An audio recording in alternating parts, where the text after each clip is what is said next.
What if your addiction isn't only yours? What if the cravings, the compulsions, the emotional patterns that you struggle with actually started with your ancestors? Do you know anything about their addictions, about the secrets they swallowed, the substances they used, and the pain they never resolved? In this video, you will learn through shamanic traditions from all around the world exactly how addiction can be inherited, not just biologically and not just psychologically, but spiritually and energetically. And of course, what you can do to begin healing it. If you are new to my channel, welcome to Lumis Shamanic Journey. And if you already know me and my channel and my videos, you can see that today I'm here breaking a pattern.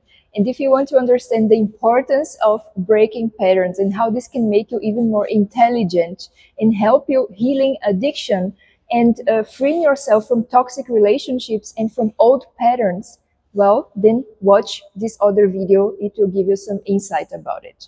Let's dive in. Across several shamanic traditions, addiction is seen as the presence or the influence of a hungry spirit. This is an unresolved ancestor or energetic force that clings into a family line, a whole family line. And in Tibetan Buddhism, for example, these are called pretas or hungry ghosts, and those are beings with endless craving, representing unmet needs, unexpressed grief, or even generational wounds. In Mongolian shamanism, wandering ancestral spirits who were never honored or properly released, they can attach themselves to descendants, creating compulsive behaviors and emotional hunger. So from this perspective, we can see addiction as the voice of the unhealed dead, of the unhealed ancestors, which is a craving that didn't begin with you, but is asking to be acknowledged through you. Now let's talk about inherited soul contracts, the contract that you inherit from your ancestors. So in some shamanic traditions, you inherit not just DNA, you inherit the destiny or the karma from your ancestors. So for example, in the Yoruba tradition of West Africa, ancestral lines carry spiritual contracts, which are unfinished lessons or like imbalances handed down until someone from the family line completes them. So if one or more of your ancestors didn't do their karmic homework well, you end up inheriting them. And you have the mission to complete, or in other words, to heal them.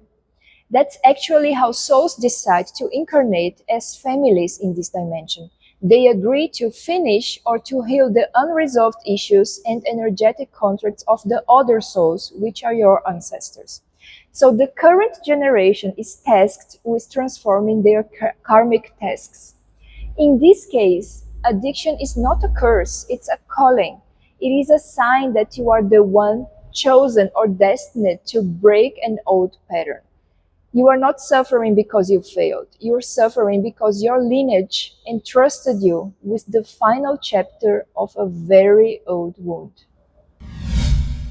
As you probably already know, in many shamanic cultures, we believe that trauma is physically stored not just in the brain, but in the energy body. So for example, in the Peruvian and Amazonian traditions, ancestral memories, they live in the luminous energy field that surrounds the body, which we call the aura.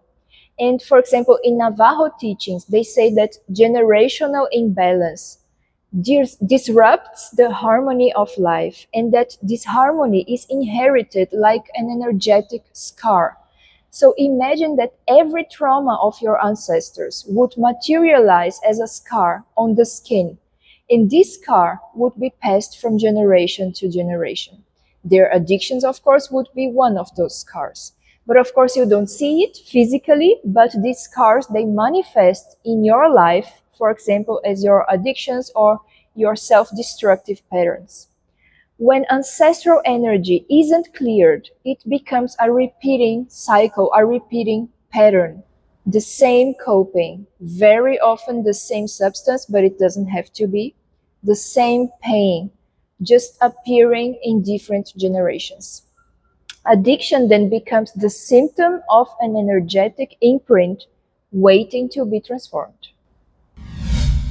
Let's talk about the ancestors that you forgot. So, we already talked in this video about many different shamanic traditions.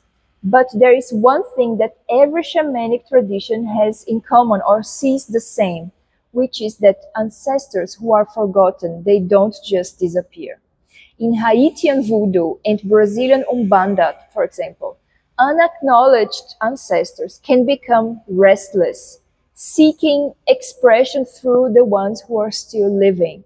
It's a little bit like entities, but in this case, the entities are your relatives. In Siberian shamanism, ancestors who died suddenly, for example, in an accident, or ancestors who died and didn't receive the proper rituals, they become earthbound spirits, influencing descendants through fear, through anxiety, and through addiction. It's like they're haunting the next generations. Nobody wants that, right? So make sure to give your relatives a proper goodbye just in case and honor them in the way that feels right for you. So that means that addiction can be the echo of someone who was erased from the family story. A message that a forgotten ancestor's pain needs to be honored, named, or brought back into the lineage with dignity. Let's now talk about the healing process of ancestral addiction. So, as we said before, from a shamanic perspective, addiction isn't just a personal battle. It's not just you. It's an ancestral dialogue, one that spans generations. So, when you heal your addiction, you don't heal alone. You are healing your ancestors behind you, and of course, every generation that will come after you. So, how exactly do you heal ancestral addiction? First of all, you need to restore connection to your ancestors. Honor them, honor their pain, and bring them back to the story. Then you need to clear the energetic imprints that you inherited, release the burdens that aren't yours, and call your own spirit fully back, for example, through soul retrieval, lineage clearing, and ritual offerings. And finally, you must create a new pattern, one rooted in awareness, in connection, and in conscious choice, so that the cycle really ends with you. And if you want to go deeper, my book includes a full ancestral addiction ritual. And of course, you can book with me a shamanic session and work with me personally. And you can also join one of my retreats where we heal these patterns at their source. I wish you a wonderful journey to yourself.